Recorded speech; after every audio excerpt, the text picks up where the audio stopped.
Assalamualaikum warahmatullahi wabarakatuh. Perkenalkan, nama saya Pipit Wijayanti, guru kimia SMK Perindustrian Yogyakarta.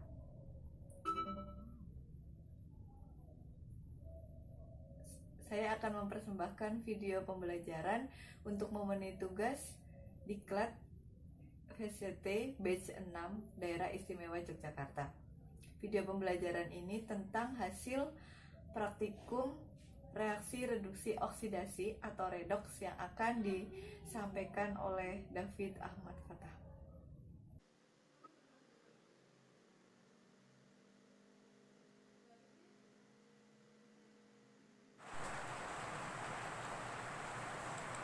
Assalamualaikum warahmatullahi wabarakatuh.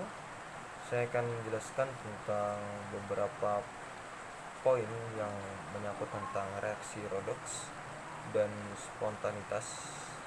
Poin selanjutnya tentang mempelajari reaksi reduksi, yang kemudian pembahasannya mengenai tujuan, latar belakang, praktikum, hasil dan pembahasan, serta kesimpulan. Yang kedua adalah mempelajari poin-poin redoks, yang tentunya redoks memiliki pengertian yaitu sebagai penangkapan elektron dan pelepasan oksigen dari senyawa menurut Traeger 2009. Kemudian oksidasi adalah pelepasan elektron atau penaikan bilangan oksidasi menurut Sutresna.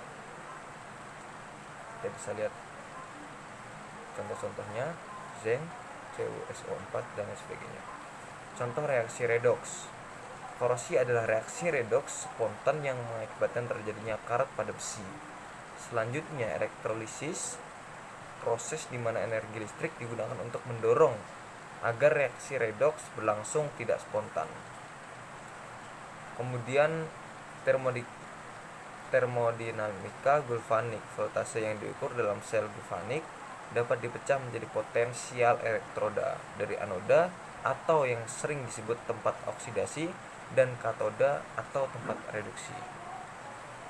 Dapat dihubungkan dengan perubahan energi bebas, Gibbs, dan konstanta. Kemudian pada spontan dan non-spontan, kita lihat gambar berikut.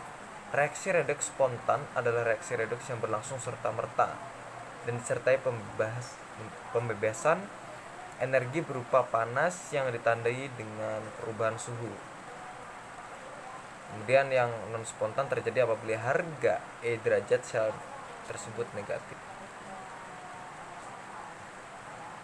Berikut adalah faktor-faktor penyebab redoks: energi solvasi, energi ionisasi, energi ikat kovalen, afinitas elektron, oksigen, energi atomisasi.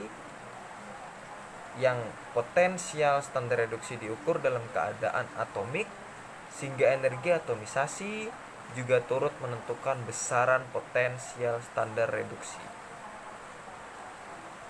Semakin erat elemen, maka akan lebih mudah untuk melepaskan elektronnya. Tentu saja ini akan semakin rendah sehingga potensial oksidasinya berkurang, sedangkan potensial reduksinya akan cenderung naik.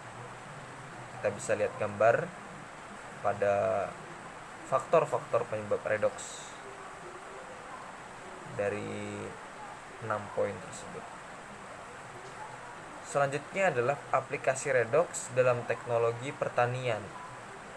Aplikasi reaksi redoks dalam bidang teknologi pertanian yaitu dalam respirasi tumbuhan, salah satunya dalam proses fotosintesis tentunya, karena dalam waktu proses fotosintesis tumbuhan dapat menghasilkan oksigen dan gula.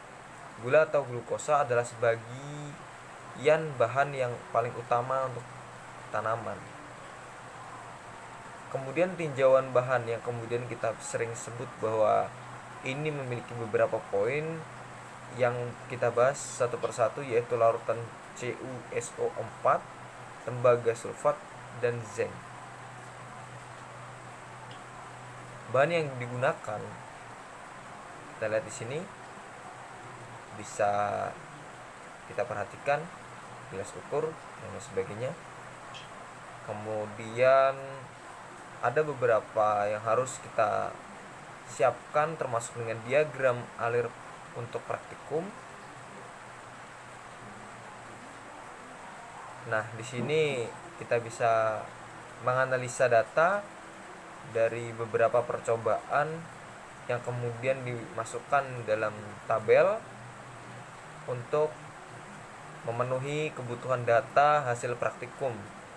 Waktu, logam larutan, kemudian diisi dengan warna larutan yang berubah-ubah, dan yang terakhir diberikan sebuah tinjauan atau keterangan yang bisa menyimpulkan sebuah data hasil praktikum.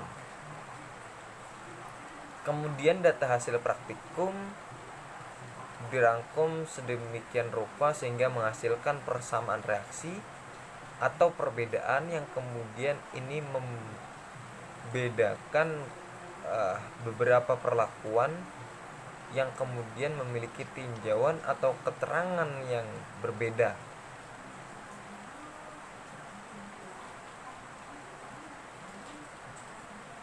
Dengan persamaan reaksi kita lihat di sini Zn sampai dengan hasil praktikumnya. Maka dari hasil tersebut dapat kita bahas secara singkat untuk dilakukan percobaan pembuatan larutan yang kemudian ketika lempengan seng dimasukkan ke dalam larutan tembaga sulfat, itu ion-ion tembaga dalam larutan CuSO4 direduksi menjadi logam Cu, sedangkan sengnya akan teroksidasi menjadi ion Zn2+. Atau dengan kata lain logam Zn akan larut tentu. Kemudian CuSO4 lama-kelamaan memudar hingga akhirnya lempengan Zn habis bereaksi. Logam Cu yang berwarna coklat mengendap dan larutan ZnSO4 yang tidak berwarna terbentuk sempurna. Reaksi ini berlangsung secara spontan. Tiap atom yang kehilangan 2 elektron untuk menjadi sebuah ion seng dan tiap ion tembaga akan memperoleh 2 elektron. Unsur-unsur yang mengalami reduksi dan oksidasi kita bisa lihat di sini ada sebelum perlakuan reaksi dan perbandingan setelah dilakukan reaksi. Dengan diagram Zn plus CuSO4 sampai dengan hasil setelah reaksi. Kemudian dapat disimpulkan bahwa logam seng dengan larutan CuSO4 menghasilkan larutan ZnSO4 berupa larutan tidak berwarna, dan endapan Cu yang berwarna coklat. Dalam percobaan ini yang teroksidasi adalah logam dan yang tereduksi adalah 10,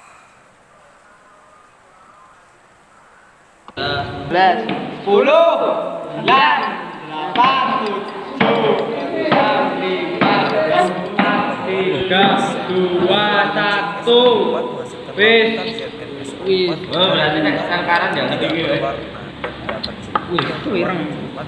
Coba. Tanganmu nonyong. Kulitnya kuat ah. Di sini dibandingin sini. Alatannya reaksi berlangsung secara spontan. gue iki gimana? Aku ciku seorang Bu. Ya bisa. Mana? Kesiniin Mas. Nah, sama larutannya, jangan ditutupin. Cemplung blur. Isiki Irai. Lagi. Ayo, lagi.